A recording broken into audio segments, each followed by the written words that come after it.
नमस्कार। आत्मनिर्भर भारत के इस विशेष संस्करण में आप सभी का बहुत बहुत स्वागत है। न्यू इंडिया में आधारभूत परियोजनाओं से जुड़ा जानकारियों को देखने के लिए सभी हितधारकों के लिए वन स्टॉप समाधान के रूप में ऑनलाइन डैशबोर्ड का शुभारंभ किया वित्त मंत्री निर्मला सीतारमण ने। जी हां, नेशनल इंफ्रास्ट्रक्चर पाइपलाइन के लिए ऑनलाइन डैशबोर्ड की शुरुआत की गई है। इंडिया इन्वेस्टमेंट ग्रिड www.indiainvestmentgrid.gov.in यानी IIG वैश्विक निवेशकों के लिए भारत में निवेश के सर्वश्रेष्ठ अवसरों के प्रदर्शन के लिए एक संवादात्मक और गतिशील ऑनलाइन प्लेटफॉर्म है। ये इसके जरिए संबंधित पक्ष देश में बुनियादी ढांचा परियोजनाओं के बारे में अद्यतन जानकारी हासिल कर सकते हैं। वित्त मंत्री सीतारमण ने 2019 और 20 के बजट में अगले 5 साल में ढांचागत परियोजनाओं के लिए 100 लाख करोड़ रुपए के व्यय की घोषणा की थी। हाई लेवल टास्क फोर्स ने नेशनल इंफ्रास्ट्रक्चर पाइपलाइन के बारे में अपनी अंतिम रिपोर्ट दे दी। इसमें 2020 से 25 के दौरान 111 लाख करोड़ रुपए के ढांचागत निवेशक का अनुमान जताया गया है। परियोजना की तैयारी में सुधार, बुनियादी ढांचे में निवेश को आकर्षित करने और वित्त वर्ष 2025 तक $5 ट्रिलियन अर्थव्यवस्था बनने के लक्ष्य को प्राप्त करने के लिए ये महत्वपूर्ण होगा। और यही है आत्मनिर्भर भारत में हमारा आज का विषय। Well, hello Jaya, and a very warm welcome to all our viewers from me as well. As Jaya was just saying, India moving towards a brighter future with businesses acquiring greater visibility, saving big time, showing improved results, increasing productivity and profits. As the Finance Minister Nirmala Sitharaman inaugurated the National Infrastructure Pipeline online dashboard to be hosted on the India Investment Grid. It is an interactive and dynamic online platform that showcases updated and real-time investment opportunities in the country. The platform is envisaged as a one-stop solution for all stakeholders looking for information on infrastructure projects in New India. Welcome to this edition of Atmanirbhar Bharat. I'm Rukma, and joining us on the show as our guests are Mr. Yadavendra Mathur, former Special Secretary, Niti Aayog, Deepshikha Sekarwar, Senior Editor, The Economic Times, Dr. Arvind Virmani, former Chief Economic Advisor. Very warm welcome to all our guests as well. First of all, coming to you, Deepshikha, how do you look at this development? The Finance Minister inaugurating the India Investment Grid. How significant an addition is this when we are talking about an Atmanirbhar Bharat? You see, as we know, what she has launched is a dashboard which will give real-time data on projects that are available, any progress on the implementation of these 111 lakh crore projects. Now, we know this National Infrastructure Pipeline, it was prepared by a task force. The whole idea behind this move is to push infrastructure development, and as we know historically, we've seen that infrastructure projects, the deadlines get extended, there are cost overruns. Now, so the effort this time is to boost growth, to boost capital spending. You have identified like key big ticket projects that would be monitored. Everything would be put on the dashboard for the investors to see if any of the foreign investors or domestic investors want to come and invest here. So every part of the clearance, every stage, it would be visible on the dashboard, and government would be constantly monitoring. All ministries concerned with the project would be constantly monitoring and looking at how they can speed up the project per se. बिल्कुल, और हमारे साथ यदुवेंद्र माथुर जी भी जुड़े हुए हैं। Sir, आपसे जानना चाहेंगे कि एक पैन इंडिया डाटाबेस का निर्माण, पहली बार इस तरह की एक शुरुआत हुई है, अपने आप में एक बेहद अनूठी पहल। सबसे पहले आपका प्रतिक्रिया इस पूरे जो डेटाबेस बनाने की कोशिश की गई है, जो ये पूरा जो डैशबोर्ड है उसके ऊपर। हाँ, तो पहले तो मैं I would like to compliment, and it's a very nice historic kind of framework which is put in place. Infrastructure projects से सभी लोग जुड़े हुए हैं, but the challenge has been that the granularity of the data was not available. Now, for the first time, with remarkable transparency, So 6,835 infrastructure projects of 100 crores or more. This entire data bank for the whole country, and there are in 34 subsectors. So if you go to the website and you gave the details, every Indian citizen, every national, I would recommend, please go and have a look at the portal. The kind of details which are available for every common citizen. So the complete transparency with which this data, like my previous speaker mentioned, real-time monitoring of data of the projects could happen. But more important is the financing of infrastructure by the retail Indian, the average Indian, you and me, citizens. We all need to invest in the infrastructure. We are investing in the bank, we put fixed deposit, we buy shares, we buy properties, but we need to also take a call and invest in the infrastructure that affects our daily life. I think that is one very big mission that needs to fulfill, which is typically called deepening the bond market. We need to encourage investments in the bond market. I think that is the overarching frame. Right. Also with us is Dr. Arvind Virmani. Coming to you, Dr. Virmani, as we were just speaking with Mathurji, he told us about how the dashboard will bring in transparency, total visibility into business. And it will also, we believe, result in big time savings and improved results.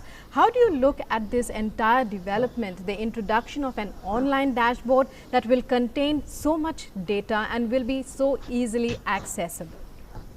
Let me quickly give you a little historical perspective.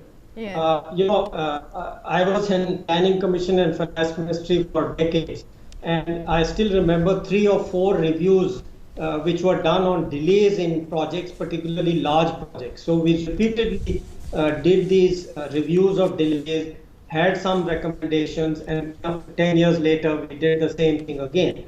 So one of the conclusions I had come to when I reviewed certain set of social projects, so of course not directly infrastructure, but some of others, was that the only way we haven't tried is to make it transparent, to put it on the internet so the public which is affected by these developments, we spend our offices and are affected by it theoretically, we think about it, but there are people on the ground who are directly affected. And given that we are a democracy, having this information publicly available to them would at least poke accountability. I think the previous speaker just mentioned something about the public being more concerned or questioned, right? Public is directly concerned. The road matters to them. So I think it's a great step because that is really the first step. By the people who are directly affected, they should know what is going on and and then the process of accountability, the political accountability, bureaucratic accountability is more likely to happen than all the other things we tried and failed. So that is one aspect of it. The second aspect, which I think again has been mentioned, but I want to re-emphasize, is that people, the investors who may be wanting to invest for exports or for domestic production, I think it's very valuable for them to have this information transparently, because the foreign investors say they are not transparent in India. They never know, whether to believe what is said or happen. Having this information available where everybody can check, I think will enhance their confidence and planning. You see, question of for knowing exactly what they want, but they must know how it's going to develop. So I think this information and transparency help them plan and not waste money. That is a important thing. जी बिल्कुल। दीपशिखा, हम यहाँ पर देख सकते हैं कि जो पूरा दृष्टिकोण है वही यहाँ पर बदलता नजर आ रहा है, क्योंकि जिस तरह की पारदर्शिता की हम बात कर रहे हैं, इतने बड़े बड़े प्रोजेक्ट्स की यहाँ पर हम बात हो रही है, पूरे देश की अर्थव्यवस्था की बात हो रही है, तो रियल टाइम मॉनिटरिंग की बात हो रही है, पारदर्शिता की बात हो रही है। आप जो तमाम प्रमोटर्स हैं वो उनसे संवाद आप कर सकते हैं, वो जो तमाम प्रोजेक्ट्स में उनका दिलचस्पी है या उनके बारे में वो जानकारी चाहते हैं उनको वो सीधे तौर पर एक्सेस कर सकते हैं। तो यहाँ पे हम कह सकते हैं कि पूरा जो दृष्टिकोण है, काम करने का तरीका या अप्रोच करने का तरीका, वो यहाँ बदलता नजर आ रहा है। रेड की बात हो या भ्रष्टाचार की बात हो, तो उस पर भी नकेल करने में बहुत ही अहम साबित होगा ये प्लेटफॉर्म।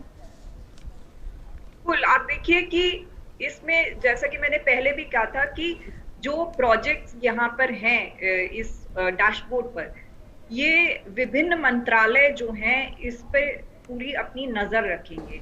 हर एक अप्रूवल, हर एक क्लियरेंस जो आता है उसके ऊपर नजर रखी जाएगी, और वो उसका टाइमलाइन जो है कि ये अप्रूवल आने में कितना समय लगा, वो इस अफसर के पास फाइल थी, इस मंत्रालय के इस अफसर के पास फाइल थी, तो वो दिखाई दे रहा है। बिल्कुल।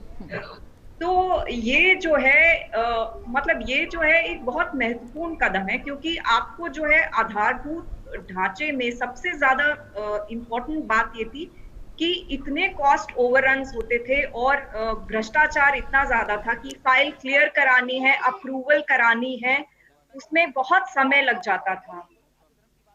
तो उसके बाद जो है इसमें इतना जो समय लगता था, उसमें बहुत जो निवेशक आते थे उनको बहुत परेशानी होती थी।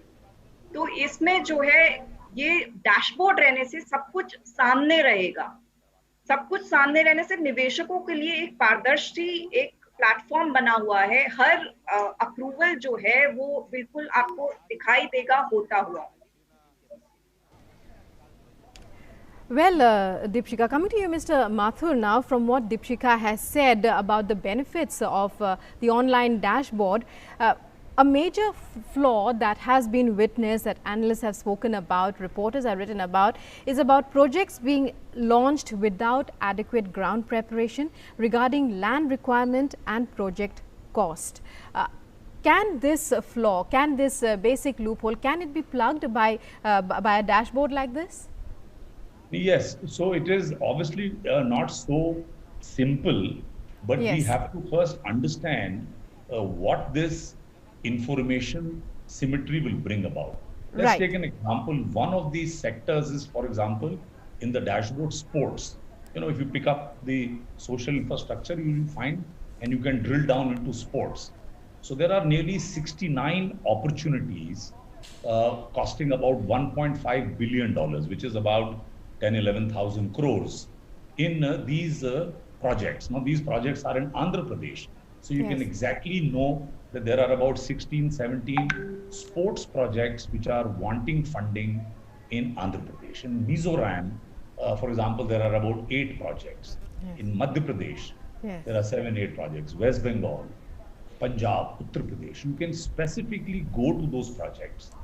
Then it is also classified in that data bank on whether these, out of these 69 investment opportunities in sports, about 36 will be under the EPC route and about 17 will be PPP.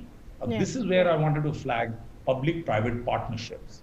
Something the private sector will bring, something the local government or the city will bring. And under a public-private partnership, 17 of these 69 infrastructure projects, each of at least 100 crores or more, in these states, and the 5 states, 6 states I've mentioned.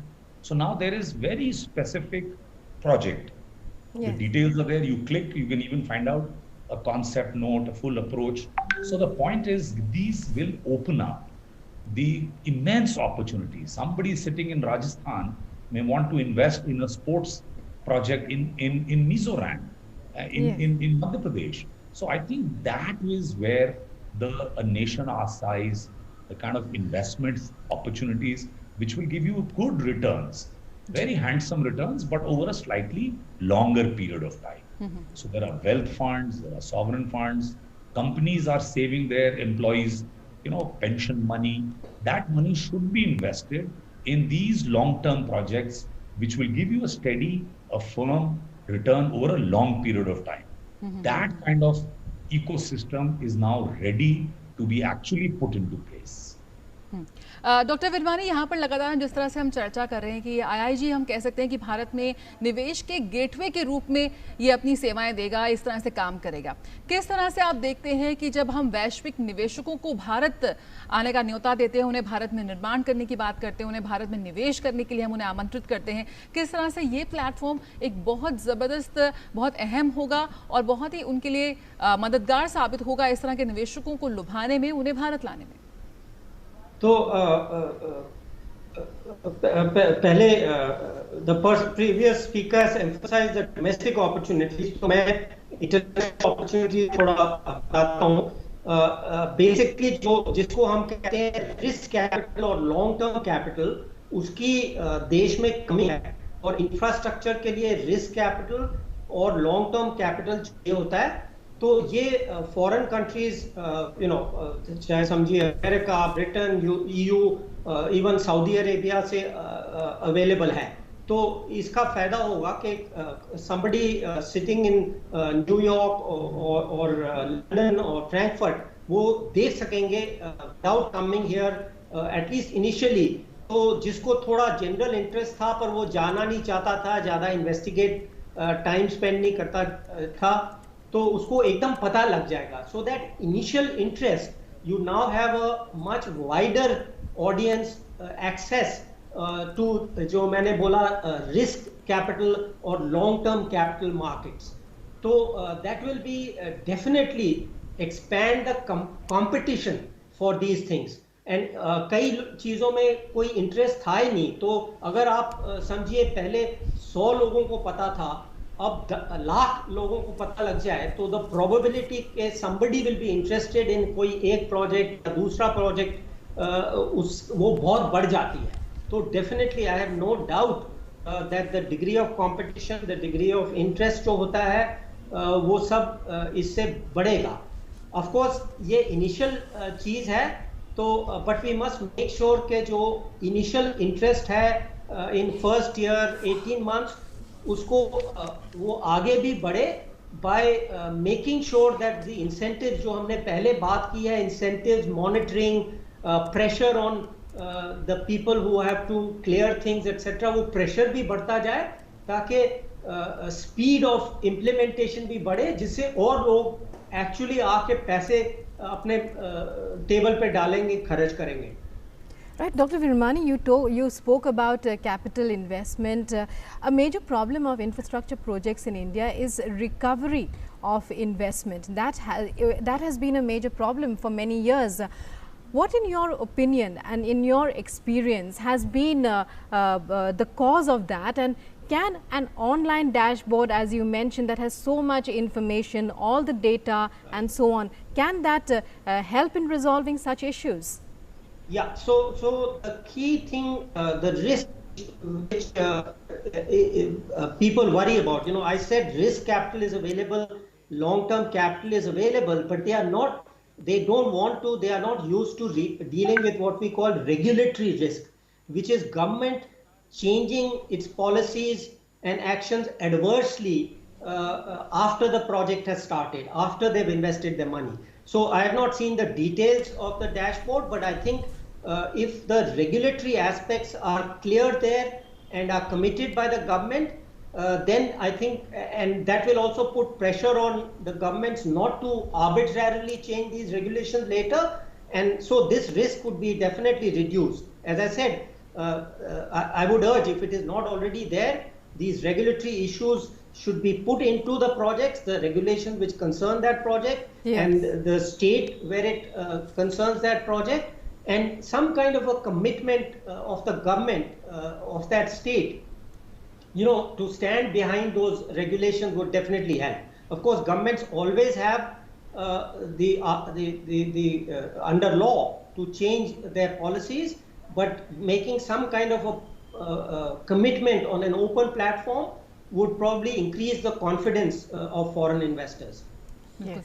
Yaduvendra जी, हम यहाँ पर लगातार ease of doing business के लेकर बात कर रहे हैं। जिस तरह से सरकार की हमेशा से कोशिश रही है कि ईज़ ऑफ डूइंग बिजनेस को लेकर और भी ज़्यादा पारदर्शिता बढ़ती जाए, लेकिन साथ ही साथ जो आम नागरिक है उनकी जीवन सुगमता को लेकर भी इस डैशबोर्ड में कहीं ना कहीं एक नई उम्मीद नज़र आ रही है। जो क्वालिटी ऑफ लाइफ की बात करते हैं, जिस तरह से प्रधानमंत्री कहते हैं कि जो पंक्ति में खड़ा आखिरी व्यक्ति है उस तक भी जो तमाम सुविधाएँ हैं उस तक भी वो लाभ पहुँचे, जो लगातार सरकार लाखों करोड़ रुपए यहाँ पर खर्च कर रही है सिर्फ और सिर्फ एक आम नागरिक के जीवन को और बेहतर बनाने में।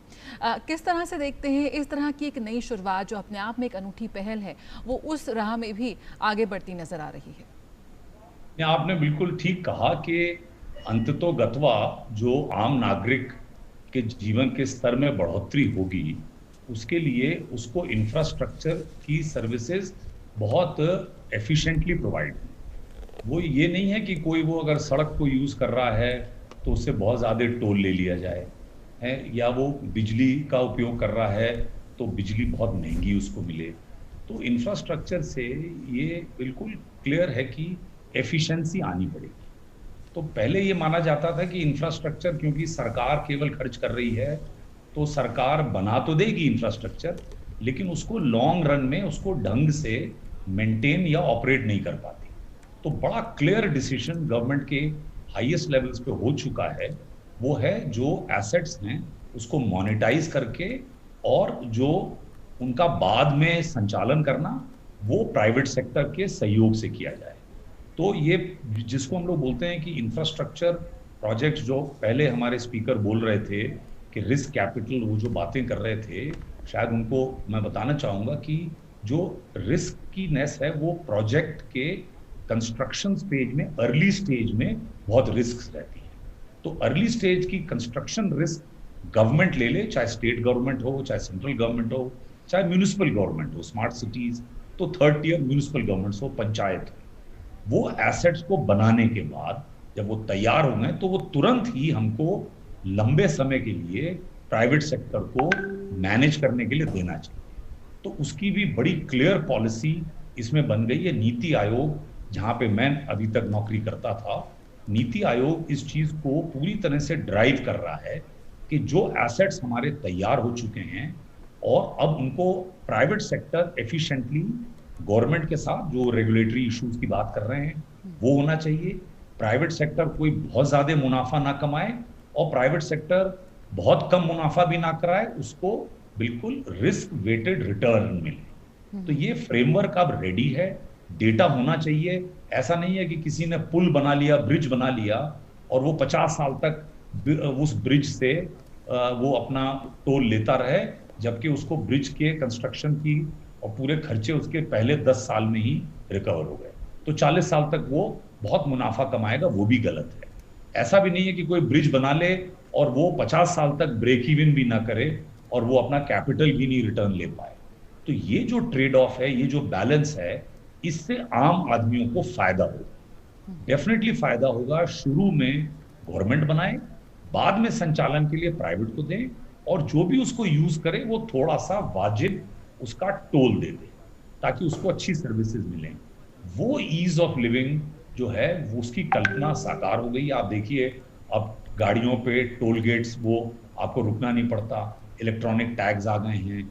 एक आप ट्रैवल का कार्ड खरीदिए, किसी भी मेट्रो में आप देश में चलिए, तो इस तरह के बहुत ज्यादा आमूलचूल इंफ्रास्ट्रक्चर के जो ट्रांसफॉर्मेशन के काम हुए हैं ये विगत 3-4 वर्षों में, डिजिटल टेक्नोलॉजी इसने उसका बहुत बड़ा रोल है और हम बिल्कुल कटिंग एज टेक्नोलॉजी लाके इन इंफ्रास्ट्रक्चर प्रोजेक्ट्स के प्रोजेक्ट प्लानिंग, कंस्ट्रक्शन और बाद में इमीडिएटली बाद में वो प्राइवेट सेक्टर को पूरी तरह से दे दें। इस तरह का एक पूरा स्ट्रक्चर खड़ा हो गया है और ये थोड़ा बुरा टाइम आ गया कोविड वाला, नहीं तो इसकी गति और तेज होती और इसके हमको रिजल्ट्स बहुत जल्दी दिखेंगे। एसेट्स को वापस से मोनेटाइज करके प्राइवेट सेक्टर को ग्रोथ की अपॉर्चुनिटीज देके। Right, Deepshika ji, what do you think about what Mr. Yaduvendra has said about private sector efficiency? Do you feel that the India investment grid, it fulfills the requirements of a need for balance between the private and the public, the ease of living that the government under Prime Minister Modi has promised the people of India? If we look at the whole NIP, the whole concept of NIP, the whole idea was ease of living and ease of doing business. Now, government, as we know, has been focusing, has unveiled a lot of measures on ease of doing business. So this NIP is basically doing that for all investors, all business community who want to invest in the country. They have everything listed transparently on this dashboard. They can view all clearances, they can view all approvals as and when they happen. And now if we see, this dashboard is hosted on the India Investment Grid. Now, India Investment Grid, what it is doing is, it is actually telling you this land is available, this plot of land is available in this state.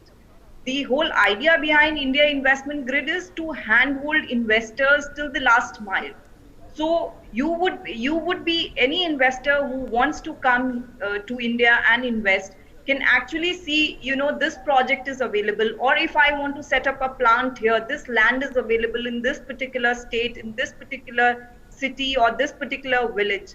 And the India Investment Grid, both central and state government officials will come together and ensure that approvals till last mile are ensured. So NIP is also, it takes a step forward. It has listed a number of projects now for investors, 111 lakh crore infrastructure projects and varied sectors. Now the idea is, if you are interested in a project, it could be that investors are not interested right now because of, there is a lot of business uncertainty. So as Mr. Mathur said, this asset monetization model, it helps. So government will take all the risk of, building a project and then give it to the private sector to operate. So the risk of creating or setting up that infrastructure, building that infrastructure, acquiring land, getting approvals, all is with the government, and you come when it is ready and just operate it. So that the risk part is totally mitigated through this model. So all these measures are lined up, and the NIP, the task force that drew up the NIP, the infrastructure pipeline of projects, it also identified, there are a lot of working groups that were set up to identify measures for infrastructure sector. Many changes, say, if you need a faster dispute resolution mechanism, if a dispute happens. So all those measures are at different stages of examination and probably would be taken up as we go forward. बिल्कुल doctor वर्मानी, इस वक्त हम यहाँ पर इसका भी जिक्र हुआ कि जो मौजूदा समय है, कोरोना टाइम्स कह सकते हैं, कोरोना काल कह सकते हैं, कोरोना संकट के बीच जो नई चुनौतियों का सामना इस वक्त हम कर रहे हैं, उस बीच अगर इस तरह के डैशबोर्ड या इस तरह के ऑनलाइन व्यवस्था के शुभारंभ हुआ है, अनाउंसमेंट हुई है, लगातार सरकार की ओर से कोशिश भी की जा रही है, कई हज़ारों करोड़ के प्रोजेक्ट्स बनाए गए अर्थव्यवस्था में नई जान फूंकने के लिए, किस तरह से आप देख रहे हैं कि और भी नई चुनौतियों का सामना करना पड़ सकता है इसको और ज्यादा सफल करने में, इस तरह की नई शुरुआत को? देखिए, एक चीज जिसकी बात हमने नहीं की है, जो बहुत इंपॉर्टेंट है और कोरोना से अब पता लगा है इसकी इंपॉर्टेंस और भी बढ़ गई है, वो है डिजिटल कनेक्टिविटी। तो आपको याद होगा शायद कि 2-3 साल पहले मुझे जो डेटा जो देखा था, तकरीबन 50% कनेक्टिविटी विलेजेस वगैरह में हो गई थी। तो I think it's very very important now that we go back और make sure the government puts the digital connectivity back on the map, because इसकी इम्पोर्टेंस और बढ़ गई है ये कोविड से। तो that is one thing which I think may be the attention has kind of gone off. Physical connectivity is absolutely vital for economic activity, of course, पर जैसे आपने सजेस्ट किया कि ये कोविड ने हमें बताया है कि digital connectivity is even more important, और इससे बड़ी ट्रांसपोर्ट और दूसरे टाइप की सेविंग्स हो सकती हैं जो खासकर इम्पोर्टेंस होंगी rural areas, remote areas etcetera के लिए।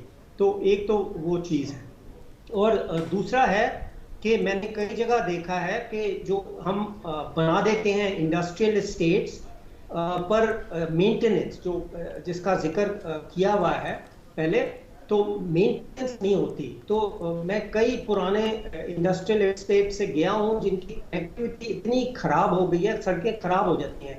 तो maintenance and improvement of quality of existing infrastructure को नेग्लेक्ट नहीं करना चाहिए। तो hopefully another third dimension which could be added to the dashboard is the quality or maintenance quality of existing and infrastructure. तो मैं ये उदाहरण के तरह दे रहा हूँ. It is not to detract from what has been done, but I think we should not forget that we, in India, if we are really going to catch up with countries we know have done much better, we have to keep making these improvements. Yes, Mr. Mathur, when we talk about cooperation, how big a hurdle in your experience as somebody who's worked with Niti Aayog, how big a hurdle has cooperation at the state level been? And since land acquisition, as we know, is the state's business, when we talk about availability of data accessible in different states, accessible to different stakeholders in different states, from different states, how big a development, how big a push would this be for that cooperation? No, I don't think that is very true now. The cooperation is fantastic. And, as I know, Secretary DA has recently written to all chief secretaries in this portal. There are nodal officers at the state government level. And all this data has been pulled in from all the states. It is not data of central government alone. It is completely a participatory effort. And I will compliment DPIIT, the Department for Investment, for Industrial, for Industries and for Internal Trade. They have done a fantastic job, and Invest India, they have done a great job. There is great participation. This phenomenal amount of data with this detail just would not have been possible without immense cooperation. Now, the challenges of land acquisition, like you said, are of an earlier era. There were some things happened in that past that we kind of messed up on land acquisition. I think the reasons even today are actually, there is no limitation just because of land. This is sometimes being just talked about without good empirical data. I can assure you, any investor today needing to set up industry, there is very great facilitation. And that is showing in the ease of doing business. If you see contract enforcement, getting speedy clearances, those are all things of the past. Yes. The challenges are now different in sense, what kind of product to manufacture? Would you manufacture something that will get outdated even as your plant comes online? So there are great technology risks. And investors are very concerned about, are they bringing in the best in class technology, global products? So that is where, again, I think at the national level, there is a lot of support on bringing in R&D, bring in cutting edge technology, do not manufacture, older kind of products, get into the sunrise areas, don't go and invest in sunset sectors. So I think the whole push is to bring in India at the forefront of manufacturing, of investments, so we can catch these sunrise sectors, whether it is e-mobility, whether it is moving to, even a digital transformation. We moved away from the fixed line telephone. We didn't need fixed lines to every Indian home. We've moved digital, but now we need good optic fiber, broadband, so that there is great pipelines. These are good public goods that have to be created, and BharatNet phase 2 is now being completely run in a public-private partnership mode. So I think the digital transformation, the cutting edge frontier technology efforts, the PSUs are also completely revamping themselves. Defense production, the big sector, big investments, railways. You see the kind of transformation that has happened in the last 1 year, never happened in the last 50 years. The kind of cutting edge technology getting into railways and the private sector coming in. I see a fantastic opportunity for global investors to come in. And I can tell you about more than $30 billion. Just 5 names, I can talk of the Abu Dhabi Investment Trust, the Canadian pension funds, Australian pension funds. They are making a beeline. Macquarie, some of the best names in the world. They're all beelining. But what they would like to see is a little bit more of Indian retail investors coming into infrastructure. That Aam Aadmi. Why doesn't the Aam Aadmi invest a little bit in infrastructure in his area, in his mohalla? We are talking of municipal bonds. I think that ecosystem has to come in. Right. Well, Dr. Virmani, would you agree with what Mr. Mathur has said, that transformation in the past 1 year has been unprecedented, and the story today in India for investing, even for foreign investors, is very different from what it was a few years ago. But how, also could you add this one point, how has the COVID-19 situation, the measures imposed due to COVID-19, how has this affected the entire scene? Right. So I would agree that what the former secretary said, that the COVID has kind of disrupted things. We know it's disrupted in India, we know it's disrupted abroad. So the effects of the work which has been done so far will not appear till we have reached some kind of a normalization, which I expect by the end of the year or early next financial year. But I think what is more important in my view, and which is partly being done, is to use this opportunity where physical activity is constrained to do the planning, the digital platforms, etc., which is exactly what we are discussing. So that is very good. It's very encouraging that the government, its agencies, the states' involvement, which was mentioned, that they are all using this opportunity. I think the key thing from my perspective is, please do not waste this time. We have a terrible problem. India has, the world has, but let us use the opportunity, the extra time available, to refine some of the systems which we can do, by talking on the web, by planning ourselves, etc., and have them ready, fully in place before the end of this year. So that should be the objective. I think a reasonable amount is being done, but I hope more will be done in that direction. Right. Deepshikha, यहाँ पर हम make in India की बात करते हैं. Make in India, अब हमने जो रिसेंट ऐप इनोवेशन चैलेंज देखा, उसमें हमने देखा कि ना सिर्फ मेक इन इंडिया भारत के लिए बल्कि विश्व के लिए. किस तरह से आप देखती हैं कि जो फॉरेन इन्वेस्टर्स हैं उनको भारत में लाने के लिए, उनको लुभाने के लिए, बेहतर सुविधाएं देने के लिए, अर्थव्यवस्था में नई जान फूंकने के लिए लगातार जो घोषणाएं की जा रही हैं, उनका कितना असर हम यहाँ पर देख रहे हैं? ये हम यकीनन जानते हैं कि विश्व इस वक्त, अगर हम देखें तो, एक भरोसेमंद पार्टनर की, एक विश्वसनीय पार्टनर की तलाश हमेशा जारी रहती है, और भारत वो अवसर प्रदान कर सकता है, भारत में वो क्षमता है. किस तरह से आप देख रहे हैं कि वैश्विक मंच पर जो तस्वीर बदलती नजर आ रही है, भारत को लेकर दृष्टिकोण बदलता नजर आ रहा है, उसका प्रभाव भी हमें बहुत जल्द जमीन पर दिखने लगेगा? बिल्कुल. आप देखिए कि जब मेक इन इंडिया लॉन्च किया गया था, तो सरकार की तरफ से ये इंटेंट था कि हम देश में मैन्युफैक्चरिंग जो है, इस क्षेत्र को बढ़ावा देना चाहते हैं. हम चाहते हैं कि जो विदेशी निवेशक हैं वो आए यहाँ पर और अपना मैन्युफैक्चरिंग यूनिट्स लगाएं, और इसके तहत कुछ सुविधाएं दी गई, बहुत सारी टैक्स में सुविधाएं दी गई, सब्सिडी दी गई.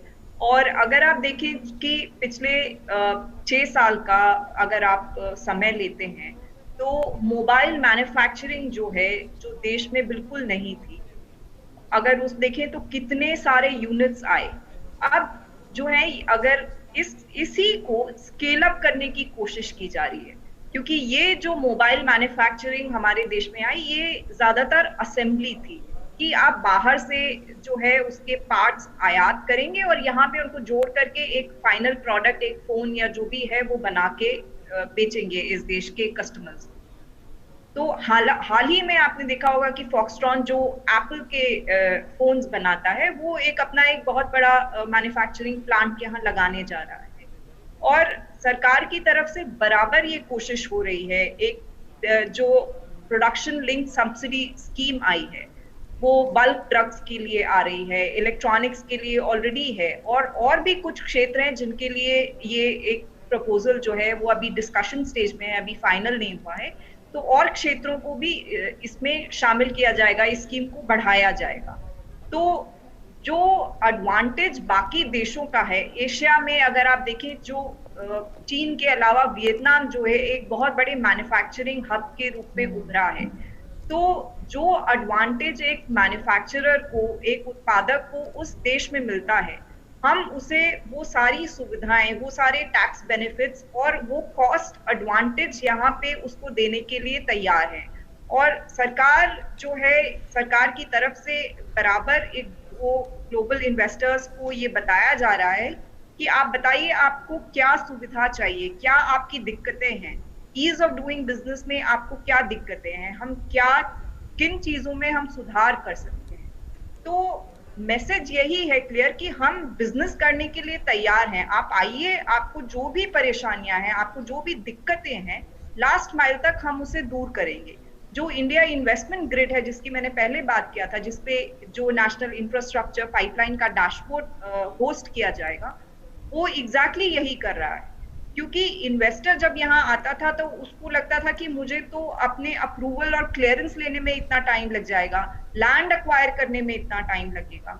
तो उसको लैंड बताया जा रहा है कि यहाँ पे लैंड है, आप ये लैंड ले सकते हैं, ये अवेलेबल है, इसके क्लियरेंसेस आपको राज्य सरकार जो है वो देगी, जो लोकल म्युनिसिपैलिटी है उससे अप्रूवल करवा करके देगी। आप आइए, निवेश कीजिए और उत्पादन अपना जो प्लांट है वो लगाइए।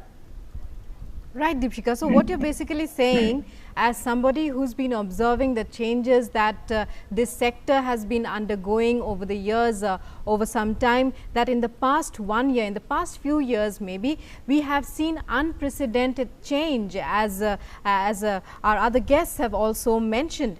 One of them is the speed with which and the ease with which land can be acquired, and the ease with which the formalities can be completed. What else has changed, and also how would you say, what would you say is the message here that the government is sending forward when it brings in this kind of technology with an online dashboard? The message is loud and clear. We are here to do business, and as Mr. Mathur pointed out, we have seen phenomenal changes in the railways, the way things have moved, the speed with which they have moved. They had not moved with that speed in past. You know, we are now going to induct private trains. The station redevelopment is going full throttle. Now, deadlines have been drawn up. There is a complete roadmap which is there that, you know, bid for this station would be called then, EOIs would be called then, and same as for private trains.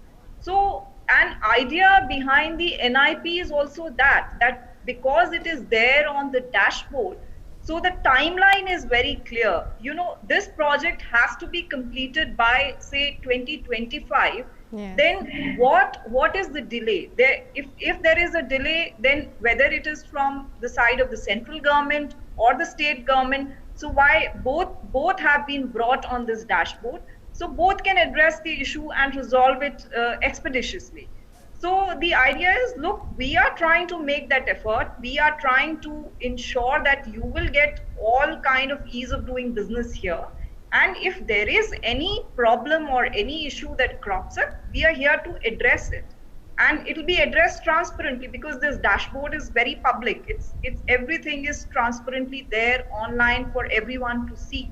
So we mean business. So please come and invest. If there is an issue, we are going to address it to you.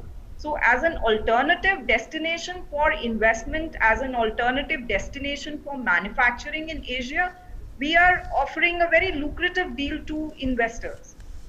Yes. बिल्कुल माथुर जी, जिस तरह से हम लगातार बात कर रहे हैं अर्थव्यवस्था के क्षेत्र में बेहतर हम कह सकते हैं क्रांति ला सकते हैं, तो तमाम जो इस पाइपलाइन के लाभ की अगर हम चर्चा कर रहे हैं तो इसमें हम ईज़ ऑफ डूइंग बिजनेस के साथ साथ जो हम रोज़गार सृजन भी एक बहुत अहम होगा जो इस नेशनल इन्वेस्टमेंट ग्रिड से लेकर निकल कर आएगा, क्योंकि जिस तरह से आपके आधारभूत परियोजनाओं हैं वो सक्षम होगी, आपके जो व्यवसाय है, जो आपका कारोबार है उसमें वृद्धि होगी, तो निश्चित तौर पर आपको रोज़गार सृजन होगा। लेकिन यहाँ पर आत्मनिर्भर भारत बनने की दिशा में जो हम आगे बात कर रहे हैं, जो हम स्थानीय विनिर्माण को और भी बढ़ावा देने की बात कर रहे हैं, वो किस तरह से उस सपने को हम साकार करते नजर आ रहे हैं जो हम 5 ट्रिलियन की अर्थव्यवस्था की बात लक्ष्य लेकर हम आगे चल रहे हैं? नहीं, देखिए ये बात मैं ये भी कहना चाहूँगा और कि जहाँ एक तरह से एस्पिरेशंस और हमारे बिल्कुल इरादे बहुत बुलंद होने चाहिए हैं, लेकिन मेहनत करने की भी ज़रूरत है। जी। कई चीज़ें, जैसे हम 111 लाख करोड़ रुपए पाइपलाइन के तहत जो प्रोजेक्ट्स हैं इसमें निवेश करेंगे, ये बहुत बड़ी धनराशि है और इसका जो अनुमान लगाया गया है कि लगभग 50% तो केंद्र और राज्य सरकार है, ये मिल के लगाएंगी। तो 50% अगर केंद्र और राज्य लगाती हैं तो बाकी हुई 50% कहाँ से आएगा? वो आएगा, एक तो इंटरनल अक्रूवल्स, हमारे जो पब्लिक सेक्टर्स हैं वो 1%, 2-3% उनसे आ जाएगा। बॉन्ड मार्केट से अनुमान है कि 7 से 10%, मतलब 7 से 10 लाख करोड़ बॉन्ड मार्केट से आए, जो आप और हम, अगर हम निवेश नहीं करेंगे तो हमारा बॉन्ड मार्केट डेवलप नहीं होगा। 2 से 4 लाख करोड़ इस अंतराल में हमको एक्विटी में लगाना पड़ेगा, शेयर्स, इंफ्रास्ट्रक्चर की कंपनीज, कंस्ट्रक्शन कंपनीज, पूरा वैल्यू चेन में। फिर multilateral, world bank, Asian development bank, ऐसे बैंकों से भी 1 लाख, 2 लाख, 3 लाख करोड़ आ जाएगा। जो एसेट्स हैं राज्यों के और केंद्रों के, जो पुराने इंफ्रास्ट्रक्चर बन चुके हैं, उसके मोनेटाइजेशन से लगभग 5% आ जाएगा। इसके बाद भी जो गैप है, बैंकों से 10% चलिए मोबिलाइज कर सकते हैं, फिर भी इंफ्रास्ट्रक्चर एनबीएफसीज हैं उनसे आ सकता है, फिर भी 10% का आज भी गैप। तो गैप को पूरा करना है, देश को पूरा पुश करना है, तो ये बहुत एस्पिरेशनल टारगेट्स हैं। ये ऐसे टारगेट नहीं है कि नहीं अचीव हुए तो कल से इसका क्रिटिसिज्म हो। मेरा कहना है कि ये हम बहुत बड़े एस्पिरेशनल गोल लेके चल रहे हैं और कोई बुराई नहीं। जब हम बड़ा इरादा, बड़े उससे चलेंगे, जॉब्स भी इसी से क्रिएट होंगे जब हम ये तैयार होंगे कि हमको कुछ एक्स्ट्रा करना है। एक तो हमको स्किल्ड होना पड़ेगा, तो बहुत बड़ा स्किलिंग का काम। ऐसा नहीं है कि आज जॉब्स नहीं है। एक तरफ आप बात करें, कहते हैं साहब हमको तो रखना है लोगों को नौकरी पे, लेकिन हमको आदमी नहीं मिलते। लोग कहते हैं कि साहब हम जाते हैं, हमको नौकरी पे नहीं रखते। तो कहीं पे गैप जो है वो एम्प्लॉयर का और एम्प्लॉई के एस्पिरेशंस, उनके एक दूसरे के स्किल्स और वो कितना उनको दे सकते हैं, पे कर सकते हैं, उसका भी मिलन तब होगा जब सब लोग कमर कसें, मेहनत करें और थोड़े स्किल्स अपने बढ़ाएं। ये टाइम, जैसा अभी कहा कि डिजिटल टाइम है, एजुकेशन सब तक पहुंच गई है, बहुत नई एजुकेशन पॉलिसी अभी आई है। नई एजुकेशन पॉलिसी भी ऐतिहासिक है, इतने वर्षों में हमने ऐसी पॉलिसी कभी नहीं सोची नहीं थी, अब वो आ गई है। इसका लाभ लेना है, घर घर तक, हर घर में बच्चे हैं, जो स्टूडेंट्स हैं, सबको जुड़ना पड़ेगा। ये कोई एक प्रोडक्शन लिंक्ड इंसेंटिव स्कीम आई है, उससे इलेक्ट्रॉनिक्स में डेफिनेटली 6% आप जो भी मैन्युफैक्चर करेंगे और बेचेंगे एडिशनल 6% इस किटी से आपको मिलेगा। तो लगभग 10 से 12 लाख जॉब्स केवल मोबाइल फोन के बिजनेस में आ गए। 21 मोबाइल फोन की कंपनियां इंडिया में आ गई है। वर्ल्ड का हम नंबर 2, नंबर 3 वर्ल्ड के मोबाइल फोन मैन्युफैक्चर का इंडिया शेयर लेगा। तो हमारी ऊंचाइयां, हमारी छलांग बहुत जल्दी लग जाएगी। थोड़ा सा हमको कमर कस के स्किल्स की तरफ ध्यान देना है। जॉब्स की मेरे समझ में दिक्कत, बुनियादी दिक्कत नहीं है, अपॉर्चुनिटीज हैं, डिमांड है, और कहीं जो कनेक्टिंग मिसिंग लिंक हैं, वो जो इच्छा शक्ति है, वो जो आत्मनिर्भर भारत हमको एक गति दे रहा है, उसको हमको यूज करके और बस इसको पिरो लेना है, पार्टनरशिप में आ जाना है और एक बहुत सुंदर भारत का निर्माण इसी कल्पना शक्ति और इच्छा शक्ति से हो सकता है। Right, Dr. Virmani, what do you think of this view that the aspirations and the ambitions are definitely very high? To many, it would look impossible. And while on the one side, there is a huge gap between employer and employee still, between the need for investment in social infrastructure on the one hand and the need to invest in frontier technology, in digital technology, it is still an achievable goal. See, there is a huge amount of capital available internationally. Yes. Partly because in the COVID situation, all central banks have pumped funds into the international economy. So the issue is how are we placed to exploit it?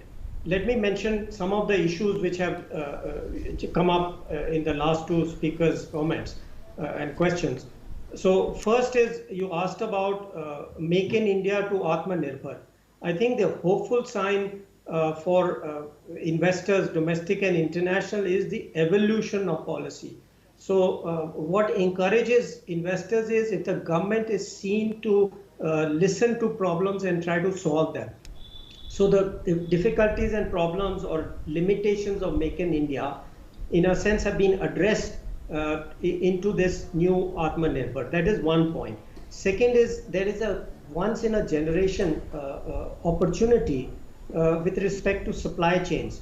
Though we know this whole thing started late in 2018 because of actions taken by the USA and then in 2019, but the COVID has added another element into this process, that there is a great understanding that the supply chains must be diversified. Now this takes time, but we are definitely in a position to attract these supply chains to India. Now the third point, which is related to the second one, is Vietnam. We actually did a study comparing Vietnam and India. And the surprising thing is that all the international EOB indicators which are available internationally, we were better than Vietnam on every single indicator and sub-indicator. So the question we asked is, and tried to answer is, then why is it that all these supply chains initially are moving to Vietnam and not to India? So what it came up was this attitudinal thing. You see, what they did was they made sure that that anybody who wants to come, what they call the core investors, which will bring the supply chains with them, they made sure all the difficulties they perceived were removed. Now, as has been mentioned previously, this attitude is now coming to India, and that is excellent. It is it's a reason to be hopeful that we have learned this lesson, that we have realized why is it that despite being better in many ways, of course, we are still behind in rankings relative to other countries in Asia, but I was just comparing it with Vietnam. So the change in attitude, I think, is happening and will give big benefits, as I said, when the normalization comes. And finally, to link PLI, I think it's very important here. You have to remember that the market is important. You know, when we say, and market means effective demand. So if you talk about mobiles, the demand for mobiles in India had already gone up tremendously. And the key thing which has to be compared is what we call minimum efficient scale. If your market is not enough to build even one plant of minimum efficient scale, all the subsidies and protections are a waste.